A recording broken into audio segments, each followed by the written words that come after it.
depoimento, era do Evânio, e demorou 20 minutos, meia hora e tal, e ele contou a versão dele. Ele se demonstrou arrependido, doutor? No final, sim. No final, ele deu um tom de estar arrependido. Mas não disse arrependimento, a palavra em si? Não, ele não usou esse tom, mas ele deu a entender. Deu a entender que estava arrependido. Ele reconheceu que tinha bebida alcoólica na noite anterior? Ele falou que tinha bebido numa pizzaria no dia anterior, né? Na noite ali. O senhor tinha terminado o depoimento e ele pediu para voltar e completar algo que ele não tinha falado ainda, doutor? Ele pediu para gravar novamente. Eu tinha encerrado o interrogatório dele, ele pediu para se manifestar novamente e eu abri o vídeo para isso. Houve mudança nessa segunda versão? Não, na segunda versão ele só deu a entender que estava arrependido de toda a situação. Em razão do falecimento das duas meninas e também da família dele, porque ele tem uma criança, segundo ele. Então ele estava consternado, constrangido com toda aquela situação. Esse arrependimento demonstra mesmo a culpa dentro do processo? Não. Ele estava constrangido com a situação. Duas pessoas faleceram, ele está preso, ele tem família, a família dele também está com uma situação delicada, então o ambiente não é bom, né? Qual é o trâmite agora, doutor? Até segunda-feira o Ministério Público apresenta as alegações finais, na terça-feira a defesa e na quarta-feira eu vou decidir a respeito da situação dele. Se vai para júri ou não e se ele mantém, se ele permanece preso ou ele é solto. Tá? Então essas duas situações eu vou decidir na quarta-feira. O senhor faz um prazo mais ágil, é isso? Como é que é? O senhor fez um prazo mais ágil ou contou os 5 dias necessários? Não, fiz um prazo mais... Até porque ele está preso, né? Então quando ele tem réu preso tem preferência na agilidade e no trâmite processual. O depoimento dele muda alguma coisa nesse andamento do processo ou segue mais ou menos naquele mesmo caminho que o Ministério Público ia apontando do crime doloso? Ele disse que não lembra da colisão, tá? Então ele não lembra de nada.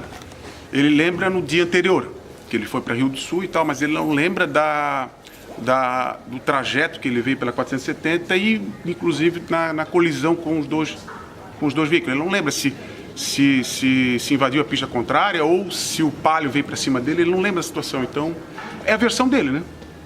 É a versão dele. Então, mas vai ser avaliado isso, vai ser avaliado todo o contexto probatório, vai ser avaliado as testemunhas que foram ouvidas. Tem uma em Barra Velha que, inclusive, viu o acidente, um motorista de um ônibus. E vai ser avaliado as testemunhas de defesa e também o interrogatório dele, né? O contexto probatório vai ser analisado tudo como um conjunto, né?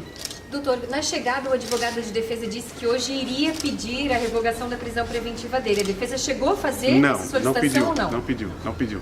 E eu tenho o costume de não fazer isso, de não soltar na audiência. Eu vou fazer isso por determinação legal na sentença de pronúncia, se for o caso de pronunciar, né? Isso quando? Quarta-feira. Quarta-feira sai a decisão.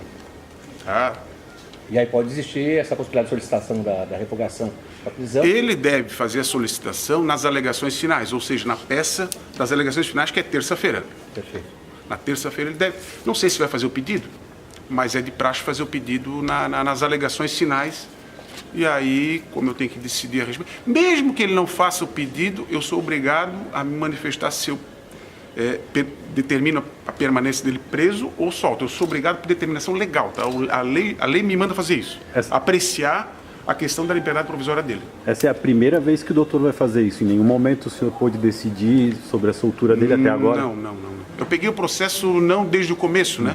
Então, no momento que eu peguei ele, não houve pedido de revogação da preventiva. O senhor fica à frente dessa situação até quando?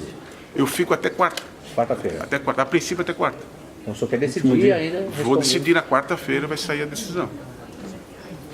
Tá? Andamento mais para o culposo ou pelo doloso, pelo que o senhor pôde observar até agora? Pelo culposo ou pelo doloso até agora? Não posso adiantar. Por quê? Porque as teses, tanto da acusação como da defesa, vão vir agora nas alegações finais. Tá? E eu vou ter que apreciar, eu tenho que estudar o caso, ver o que foi dito pelo Ministério Público nas alegações finais que vão vir na segunda-feira e também as teses defensivas que vão vir na terça. Aí eu analiso as duas teses, vejo o conjunto probatório e tomo uma decisão. Como também a revogação da prisão dele? Sim, a questão da prisão dele eu vou ter que apreciar. Ou se ele fica preso ou se ele sai. Mas, lógico, se for o caso de soltar, vai ser uma soltura provisória. Tá? se eu manter preso não significa que há condenação. Tá? Não existe um juízo de condenação, existe um juízo de verificação se é necessário manter ele preso ou não até o julgamento dele, final. Na quarta se decide também a questão do júri popular, essa possibilidade? Por isso que eu falei, são duas coisas que vai ser decidido. A primeira delas, se ele vai a júri ou não, ok? Essa é a primeira coisa que eu vou decidir na quarta. O segundo aspecto vai ser sobre a prisão dele. Se ele fica preso ou se ele é solto. Se ele ficar preso não significa que é uma pessoa condenada. E se ele for solto não significa que ele vai ser absolvido. Tá? É só a análise da questão da prisão cautelar. Se é necessária ou não. Mesmo se ele for a júri, ele pode ser solto. Aguardar em liberdade, por exemplo? Sim, que é a regra, né? A regra no sistema processual penal é o réu responder o processo em liberdade. Só em casos excepcionais que a gente mantém a prisão. Se ele reiterar na conduta criminosa, se ele for um reincidente, se ele estiver atrapalhando a produção de provas, enfim, tem uns requisitos legais para manter ele preso cautelarmente. A regra, o que é no sistema? Ele ser preso depois da sentença condenatória. Foi condenado, agora vão cumprir a pena. Tá? Prisão cautelar é a exceção. Tá? Que fique bem claro isso, tá? Não só para vocês, mas também para toda a sociedade. Entender que a prisão cautelar é só em casos excepcionais e que estejam lá presentes os requisitos legais. Meritíssimo, nós tivemos o caso bem recente aqui, que foi do ex-deputado Pisolati, e que medidas cautelares não foram suficientes para ele não oferecer risco à sociedade, tanto que agora ele está preso, né? Isso pode ser levado em consideração, por exemplo? Se for o caso de soltar e aplicar algumas cautelares para ele, para o Evânio, e ele descumprir, lógico que ele vai voltar para a prisão, né? Foi o caso, pelo que eu entendi, do Pisolati. Ele não cumpriu as cautelares, ele estava respondendo solto, não cumpriu e voltou para a prisão. Isso é a regra. Tá? Não cumpriu aqui fora as cautelares substitutivas da prisão, volta para o presídio. Perfeito. Mais alguma colocação, pessoal?